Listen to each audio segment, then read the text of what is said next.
Hey everybody, it's Janice with Creating Chaos. I'm going to start this project off with these two plaques. I got these in a 2-pack at Hobby Lobby. I'm going to paint just the beveled edge with some black acrylic paint.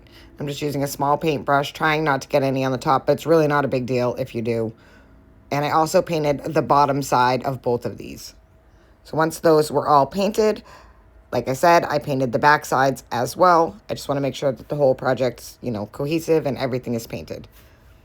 So once I have those all painted, I'm going to take some Mod Podge and I'm going to cover both of them. But the first thing I'm going to do is take this scrapbook paper and I'm going to kind of lay it on this and I'm going to press around the edges where the beveled edge is just to kind of get an idea of where I need to cut my scrapbook paper. So I'm just making it so that there's a mark and an indent on the paper.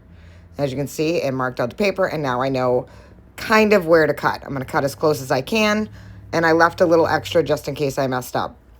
Now I am going to add the Mod Podge, and I'm just going to put a generous amount on both of these. Get those nice and covered. And then I'm going to lay my paper on. I'm just going to smooth that out with my hands, and I'm going to do that to both of them. So again, like I said, I cut my paper a little over, which is fine because I'm going to sand off the excess, but I wanted to make sure I had more paper than not enough paper. And sometimes when you do the rubbing around the edges, it doesn't always sit straight, and when you cut too much, so I just made sure I left myself a lot of room for error. Again, get that second piece on there, spread that out with my fingers, and then I'm just going to let those set till they're dry. Once they were dry, I'm just going to go in with my sanding block. And again, I couldn't find my little sander.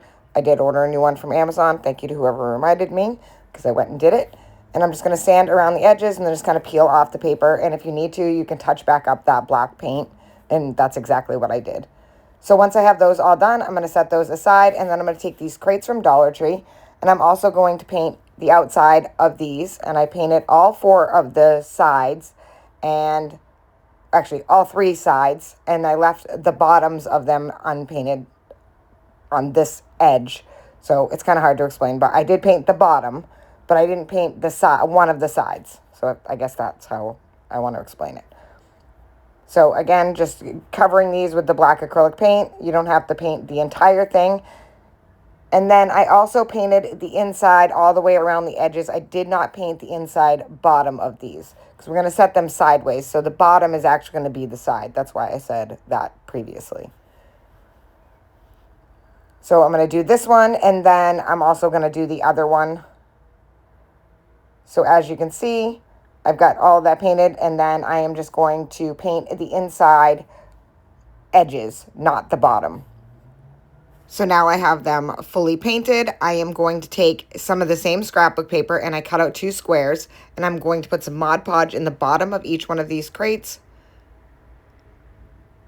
Trying not to get any on the edges, but it's really not that big of a deal. Just kind of trying to keep to just the bottom. I'm going to pop that paper in there and then just smooth it out with my hands. And then I'm going to repeat the same thing on the other one, putting that Mod Podge in there, and then just dropping the paper in and smoothing it out with my hands. Making sure I get those edges really well. Drop that in there, and that is it. Once I have the paper in there and it's all dry, I'm going to take some wood glue. I'm going to add that to the top, well, it's actually the side again, of the crate.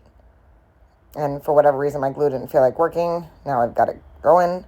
And then I'm just going to lay that other crate on there. I also added a little hot glue so it would adhere really fast, and then the wood glue will hold it, forever. So again, just adding those 2 together, making sure that they're even. And then I'm just going to clamp those and then let those dry.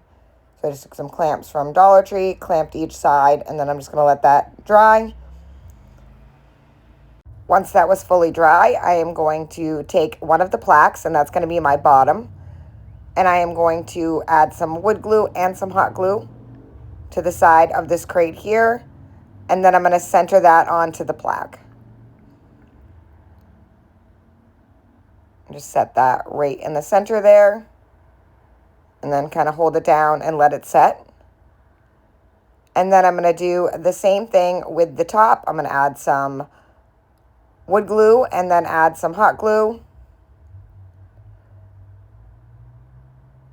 And then make sure that that plaque is centered. And then hold on to that, let it dry for a minute, and that is it. This project is finished. I think this turned out so super cute to hold little knickknacks or whatever. I just absolutely love it. I love the paper and the black. I think it has a really timeless look. Thank you guys for watching. I hope you enjoyed this video. I hope it inspires you to make one. And as always, don't forget to spread the chaos.